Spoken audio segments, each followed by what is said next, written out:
Shalom, saudara, masih dari Amerika. Saya ada sedikit sharing buat saudara.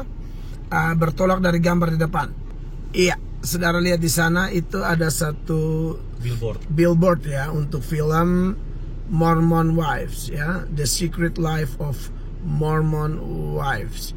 Jadi saudara-saudara, ini berkaitan dengan ajaran satu aliran namanya Mormon ya Pak ya. Iya. Dan kalau kita dalam Kristen mempercayai ini sebagai sebuah sekte. Ya. Nah, ada yang menarik dari Mormon ya. Di daerah sini nih, di sini salah satu kelompok yang boleh dikatakan kaya Pak ya. Iya, kaya. Itu dari Mormon itu, gereja iya. Mormon. Kita tahu bahwa di Mormon itu ada punya garis besar aja beberapa pandangan. Misalnya bertolak dari film tadi. Memang ada saat-saat tertentu dalam perayaan atau ritual mereka, gitu ya, Pastor Semi, bahwa di sana mereka mengatakan kita harus berbagi kasih, ya. Tapi nanti akhirnya dalam praktek berbagi kasih itu ada satu praktek yang bertolak dari tafsiran yang secara alkitabiah memang sangat berbahaya. Secara alkitabiah sudah jelas, sejumlah data begitu jelas. Misalnya 1 Tesalonika pasal 4 ayat 7. Itu ayat bilang, Tuhan memanggil kita bukan untuk melakukan apa yang cemar, tapi melakukan apa yang kudus. Di ayat 8-nya mengatakan, siapa yang menolak ini bukan menolak kami, tapi menolak Allah yang telah memberi Roh Kudus dalam diri kita. Dan beberapa ayat sebelum itu memang sedang menekankan tentang kekudusan dalam rumah tangga. Kalau saudara baca dari ayat 3, 4, 5, 6 dari 1 Tesalonika pasal 4 itu. Belum lagi ada data-data seperti 1 Petrus 1 ayat 16, Tuhan berfirman, kuduslah kamu karena aku kudus. Itu kutipan dari perjanjian lama dan di perjanjian baru dikutip lagi. Artinya bahwa memang pola hidup kudus itu ada harga mati. Tetapi pandangan seperti Mormon ini memang sangat berbahaya. Begitu ya Pastor Sen ya. Sangat berbahaya karena masa kita boleh bikin ritual, minta maaf ya, tukar pasangan layaknya suami istri begitu. Itu kan jelasnya najis ya. Dan itu ada holy kiss, ada ciuman kudus. Ada ciuman kudus.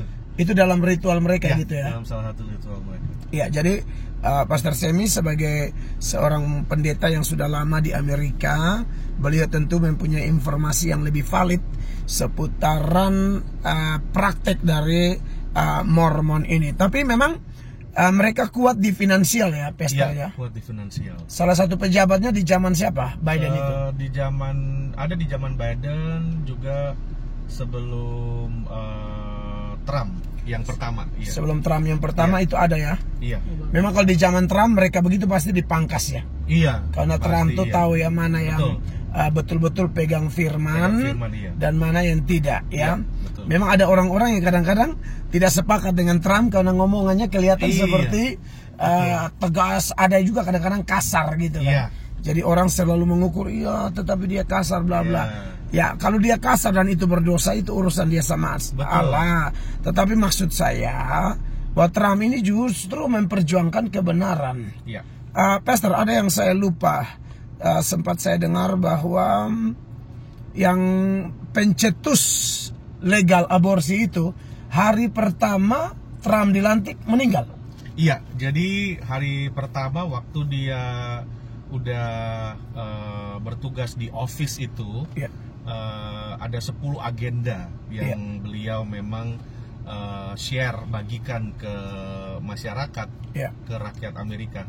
Nah, yang pertama dia address adalah dia memban semua LGBTQ, termasuk juga salah satu klinik aborsi terbesar di Amerika namanya Planned Parenthood. Planned Parenthood itu salah satu pencetusnya ini seorang wanita, saya kebetulan lupa namanya, tapi saudara bisa Google. Nah, pas hari itu tuh beliau dipanggil Tuhan meninggal. Jadi saya melihat semua ini kalau kita nilai segala sesuatu dari perspektif kerajaan surga, perspektif rohani, kita lihat bahwa memang Tuhan mulai kembali menyatakan dirinya dan kekudusannya ini untuk Amerika. Jadi memang masa-masa pemulihan ini lagi sedang Tuhan usung kembali ke Amerika. Dan saya memang percaya penggenapan dalam kitab Wahyu itu sedang terjadi. bahwa yang cemar tambah cemar, tapi yang kudus tambah kudus. Artinya pergerakan kecemaran, pergerakan kejahatan itu pasti akan semakin tajam menjelang kiamat. Tapi jangan salah, ada yang namanya kebangkitan spiritual, ada yang namanya revival, right? Itu akan pasti terjadi di mana-mana, dan kita tentu berharap ya, bukan cuma di Amerika tapi di mana-mana, termasuk di Indonesia, kita harus bergerak kepada kebangunan rohani. Kita harus bergerak kepada bagaimana menjunjung tinggi kepentingan kerajaan Allah. Sehingga betul-betul dalam perjalanan hidup kita yang masih tersisa ini, kita benar-benar bermanfaat, berdampak, menyenangkan Tuhan, melipat gandakan talenta berapapun jumlahnya yang Allah titipkan kepada kita.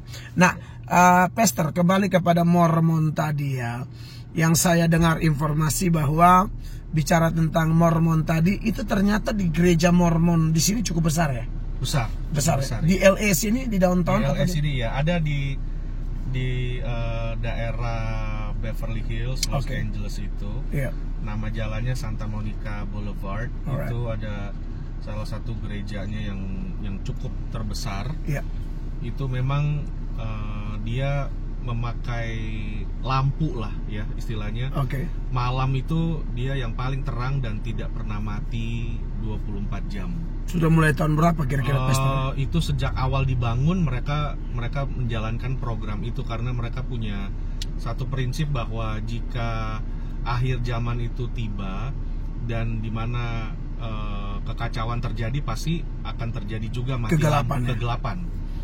Kegelapan, mati lampu ya, bisa secara fisik, secara juga mungkin bagi mereka secara spiritual. Tapi dengan gereja lampunya terang dan pada saat kegelapan terjadi orang bisa lari ke gereja. Oh wow, sebenarnya kelihatannya agak menarik ya. Iya betul. Tetapi itulah memang kadang-kadang yang sesat-sesat ini, Pastor, mereka kemas sesuatu tuh bagus di depan, pas lu masuk terjebak gitu. Beda-beda tipis. Beda-beda tipis ya toh. Beda kan, harus kalau mau tahu uang asli mesti belajar tentang uang palsu. Karena kalau kita udah paham uang palsu ya sudah aman, kita nggak gampang ditipu gitu loh. Nah, menarik bahwa ada hal lain yang berkaitan dengan Mormon tadi adalah bahwa di gereja ini semacam ada kelas-kelasnya Pak ya. Kelas-kelasnya iya. Ekonomi, berdasarkan ekonomi ya. Ekonomi iya. Nah, jadi yang kaya-kaya nggak boleh gabung sama miskin-miskin. Itu gimana tuh saya tahu Pastor? Ada pembagian distrik, pembagian wilayah, dan pembagian gereja. Jadi ada gereja-gereja di mana mereka sudah melihat jemaatnya bahwa pendapatan dalam setahun itu mereka ada levelnya. Jadi yang misalnya kelas menengah mereka tahu kira-kira per tahunnya tuh berapa miliar rupiah lah, saya kasih contoh segitu. Lalu yang di bawah menengah sampai kelas miskin, dan di atas menengah sampai orang yang memang bilioner ada kelasnya. Nggak boleh campur. Nggak boleh campur. Jadi ya yang miskin sama miskin gitu. Iya betul. Untuk yang pendapatannya 1 juta rupiah semua itu semua gereja 5 juta, 1 sampai 5 juta tuh digabung aja. Semua digabung situ, nggak bisa kita pergi yang ke sana ke 100 juta nggak bisa. Jadi mereka memang mengklasifikasi iya. Wow. Ditaruh di box-box aja begitu. Jadi memandang orang memang melalui angka ya. Oh, buat uang kamu cetak uang berapa gitu. Jadi ngukur orang pakai duit situ, ya. Iya, betul. Rohani mau amburadul mau apa nggak penting. Iya, yang penting duitnya sejajar. Ini level 100 juta, level miliar. Dan mereka mendapat pelayanan dari gereja sesuai dengan pendapatan kamu segitu ya, dapatnya segini gitu. Dan yang kaya pasti lebih mantap. Iya, kaya pasti lebih Itu pendetanya siap, hormat. Punya akses. Punya akses kepada pendeta. Wah, kapan aja bisa diakses. Kalau yang kecil-kecil, waduh. Tunggu semua pendeta mati baru ya. Aduh, kasihan. Jadi seperti itu. Oke, jadi dari situ saja Pastor Semi dan semua teman-teman yang nonton ini, dari situ sudah ketahuan adanya indikator kesesatan. Iya. Ya, selain yang tadi yang tukar pasangan kayak gitu, seperti pesta seks begitu. Iya toh? Iya. Tapi dari cara mengklasifikasi jemaat saja, ini sudah lihat ada indikator-indikator penyesat. Dan memang salah satu ciri penyesat itu kan cari untung ya. Iya. Mereka cari untung. Makanya Paulus bilang dalam surat-suratnya itu dia bilang tutup mulut orang-orang seperti itu. Sebenarnya ya, itu bahaya sekali. Tidak melihat Yesus sebagai Tuhan, tapi Tuhan mereka adalah perut mereka. Iya. Kita ada sejumlah data baik di Titus, di Roma, di Mika, ada banyak ayat seputaran ciri-ciri nabi palsu seperti itu. Maka dari itu memang ini menjadi perhatian bagi kita juga para pendeta, pastor, bahwa kita memang harus hati-hati. Tentu kita tidak hanya dididik untuk mengkritisi orang, tapi kita kan evaluasi ya. Benar pastor ya. Dan saya bersyukur waktu melayani di gerejanya pastor, bahkan hampir semua gereja-gereja Indonesia di Amerika, kita selalu tandai dengan perjamuan kasih pastor ya. Itu di situ sama rata tuh, duduk sama, makan sama, yang pedas-pedas sama-sama, kecuali yang asam lambung ya. Dan itu memang luar biasa buat kita ya. Dan saya senang dari ciri khas gereja Indonesia di luar negeri. Salah satunya di Amerika adalah seperti itu pastor. Kebersamaannya ya, berdiri sama tinggi, duduk sama rendah ya, dan persaudaraannya itu luar biasa. Jadi mungkin ini juga yang kita harus tingkatkan. Kalau di Indonesia sih puji Tuhan masih banyak seperti itu. Andai kata kalau ada yang sudah mulai bergeser ya, mungkin melalui video ini satu seruan Tuhan kali ya, supaya ayo kita harus beda sama penyesat. Kalau Mormon sudah kayak begitu atau mungkin aliran sesat lain, saya tidak tahu. Saya lagi fokus kepada Mormon karena kebetulan lihat billboardnya tadi itu. Jadi saya pikir langsung ada ide nih, makanya ini spontanitas saja. Kami bikin video ini dari sekitar kemacetan ya, kemacetan di arah Beverly Hills, Los Angeles. Ini macetnya bukan macet main-main ya, haleluya. Iya. Kita sedang mengalami macet. Mungkin informasi yang tadi saya share mengenai Mormon, saya dapatkan dari teman-teman memang orang lokal Amerika, orang bule. Dan juga ada 1-2 orang yang orang Indonesia pernah terlibat dengan Mormon. Jadi secara garis besar aja ya. Dan detailnya tentu kita bisa googling aja udah dapat. Betul. Dan juga mereka sih nggak secara literally umumkan di gereja, tapi cara mereka meng-approach melayani jemaat itu kelihatan sekali pembedaannya. Informasi ini ya dari kawan-kawan yang bisa dipercaya, ya. Dan ada pengalaman langsung. Ada pengalaman langsung dan mereka akhirnya lewat pengalaman bertobat. Jadi mereka bisa share dan mereka sekarang ada di melayani di gereja-gereja mereka masing-masing, dan ya itu yang mereka share gitu. Nah, ini menarik nih. Bahwa ternyata kita jangan cepat berputus asa dan menjudge orang secara ngeri-ngerian gitu loh, maksudnya menjudge seolah-olah dia nggak ada harapan bertobat. Terbukti dari informasi seputaran Mormon yang disampaikan oleh Pastor Semi ini, bahwa ternyata memang ada orang-orang yang sudah kayak gitu aja masih ada kesempatan di jamaah Tuhan.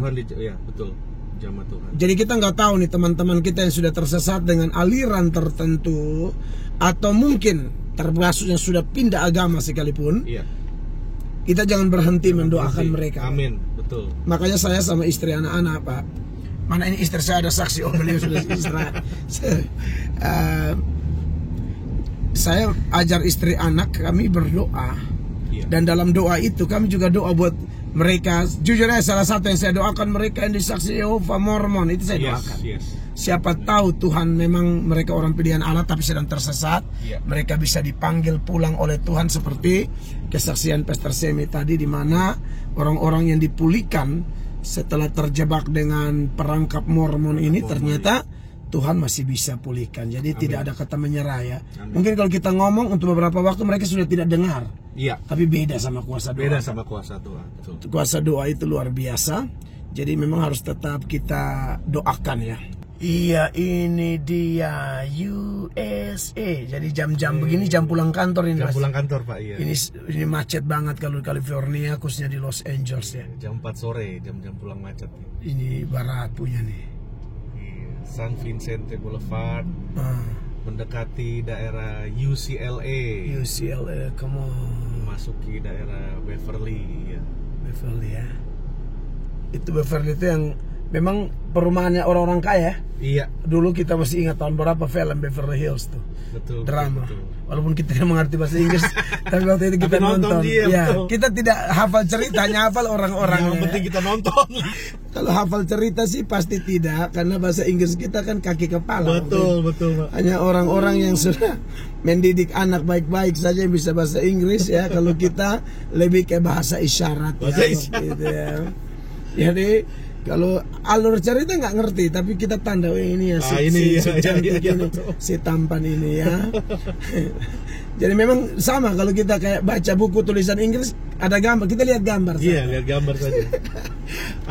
Ada kisah lucu, ada kawan saya bawa, kebetulan kita pergi isi bensin di setiap gas station atau pompa bensin ada tempat untuk isi angin ban dan ada air di sampingnya tuh ada air, jadi ada box. Itu air gunanya untuk apa? Air tuh kadang kalau kita mau bersihkan ban atau air tuh kita mau cuci tangan, tapi ada selang kecil. Atau mau isi radiator semacam itu. Tapi bukan untuk minum. Bukan untuk minum. Nah, cuma dia punya box itu tulisannya water dan di sampingnya ada tulisan air. Air tuh maksudnya udara. Tapi air kan di bahasa Inggris itu tulisannya air. Iya. A-I-R. Air water. Jadi saya kasih tahu dia tuh, di sini ada bahasa Indonesia, saya bilang. Terus dia, "Oh iya betul." Padahal water and air and udara gitu maksudnya. Ini kayak tambal ban isi angin ban iya. Dia percaya. Cuma dia percaya nih, saya kasih lihat. Nah, ini kan air kan. Itu tulisannya water, sebenarnya apa bahasanya? Air. Itu bahasa Indonesia, saya bilang. Padahal itu air. Itu sama kayak orang dicandain sama pendeta tertentu. Kamu tahu tidak? Di Alkitab itu ada kata Indonesia. Dia bilang, serius? Iya. Coba kamu buka. Buka. Tidak ada. Dia buka dari awal. Kan di situ tulis Lembaga Alkitab Indonesia. Di Alkitab ada Indonesia. Ini Alkitab bukan? Iya. Coba baca dari awal. Apa di Lembaga Alkitab Indonesia? Ada. Iya, betul. Padahal yang dia tuh terpesan misalnya firman tentang Indonesia. Padahal betul. Ini percetakan. Lembaga Alkitab Indonesia. Haleluya. Ya, itu sedikit intermezzo lah ya, karena Pastor Semi sudah mulai duluan, jadi saya punya ide juga keluar mendadak ya tentang Indonesia ada di Alkitab. Oke, sampai jumpa di video yang lain. God bless you all guys.